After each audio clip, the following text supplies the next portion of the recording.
In a bustling village known for its vibrant markets and skilled artisans, there was a young tailor named Obinna.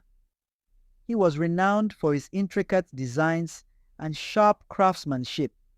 People from neighboring villages came to him for their finest clothing, and his shop was always filled with chatter and praise. Business thrived, and Obinna could not have been happier. One day, however, something strange happened. As Obinna walked to his shop, a small group of chickens began to follow him. He found it amusing at first, odd, but harmless. The villagers laughed and some joked that even the animals admired his work. Little did he know, this was only the beginning of something far more sinister. As the days passed, the number of chickens following Obinna grew. Soon, a large flock of chickens trailed behind him wherever he went, whether to the market, to a friend's home, or even while attending to his customers. At first, the sight was charming, and people in the village would chuckle at the spectacle. However, as the flock grew larger, people began to avoid his shop. Customers felt uneasy with so many chickens around, and they began to question if something was wrong with the tailor. Obinna, confused and frustrated, tried everything he could to shake the birds off, but nothing worked. The once bustling shop now stood empty as customers slowly disappeared, leaving him to ponder what he had done to deserve this strange affliction. Obinna's reputation began to suffer. His once flourishing business took a steep decline. Neighbors whispered behind his back, suggesting that he might have offended the gods or dabbled in forbidden magic. He couldn't escape the chickens, nor could he escape the suspicious eyes of the villagers. Desperate, he consulted with the local elders, hoping for answers. The elders performed rituals, gave him charms, and advised him to leave offerings at sacred shrines. Yet, despite all efforts, the chickens persisted. The villagers became more wary, avoiding him in fear that his misfortune might spread. The weight of isolation began to settle on Obinna's shoulders, and for the first time, he felt truly alone. One night, as Obinna sat in his now empty shop, he heard a loud knock at the door. It was an old man, his face hidden beneath a large hood. The man claimed to be a wandering sage, someone who had heard of Obinna's plight. He offered to help, but his price was steep. The sage would reveal the secret behind the chickens, but Obinna would owe him a favor in return, one that the tailor could not refuse when the time came. With no other options left, Obinna reluctantly agreed. The sage nodded slowly, then told him that the answer lay in something he had forgotten long ago, something he had taken without knowing its importance. Obinna was puzzled by the cryptic message, but the sage vanished before he could ask more questions. The next day, determined to solve the mystery, Obinna retraced his steps, trying to recall if he had ever taken something without realizing its significance. His mind wandered to a day many months before, when he had helped a stranger carry a heavy bundle into the village. The man had given him a small, colorful stone as thanks. Obinna had thought nothing of it and placed it on a shelf in his shop, where it had collected dust ever since. Now, with the sage's words echoing in his mind, Obinna retrieved the stone. As soon as he touched it, a memory surged within him of that man muttering words in a language Obinna did not understand. The chickens, it seemed, were connected to this forgotten gift.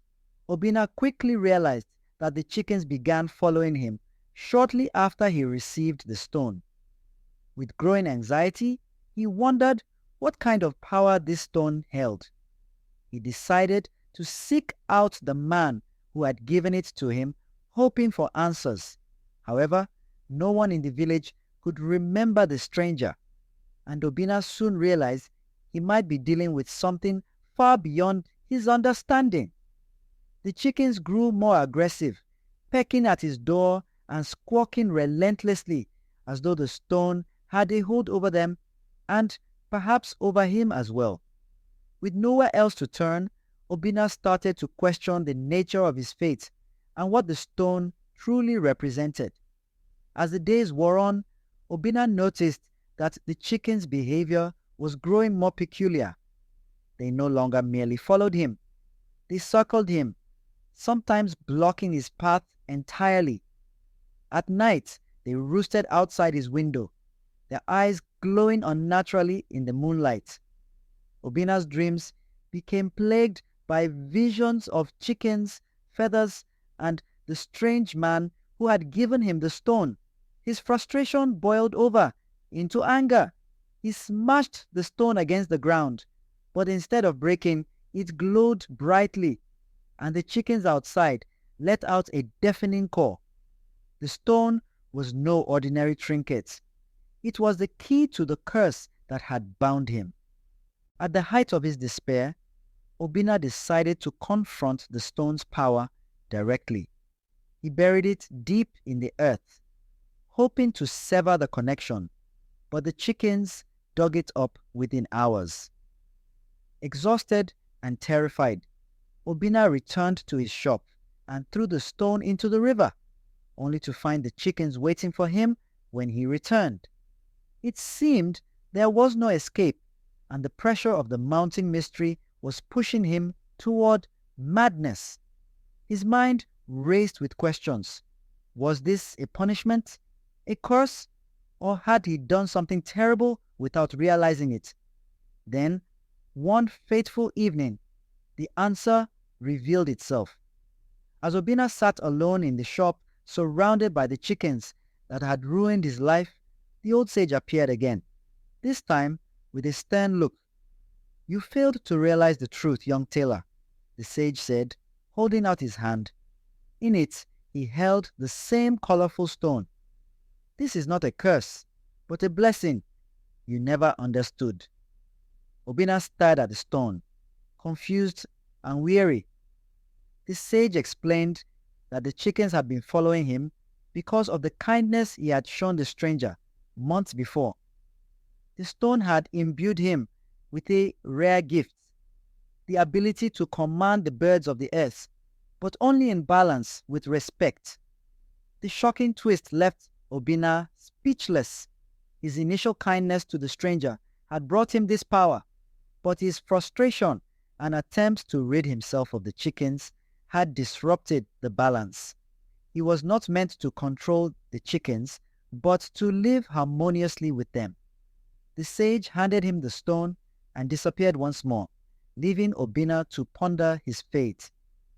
In a moment of clarity, Obinna realized that the chickens were not his enemies, but rather creatures trying to guide him toward understanding his role in the village's harmony. From that day forward, he embraced the chickens, working with them instead of against them. With time, the village's fear of Obinna turned into curiosity. They began to admire his newfound connection to the animals, and soon his business flourished once again.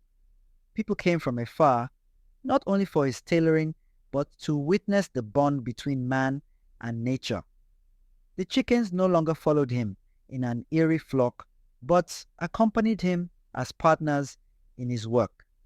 Obinna had learned the lesson of balance, and with it, he restored his life, realizing that sometimes the most perplexing challenges lead to the greatest insights.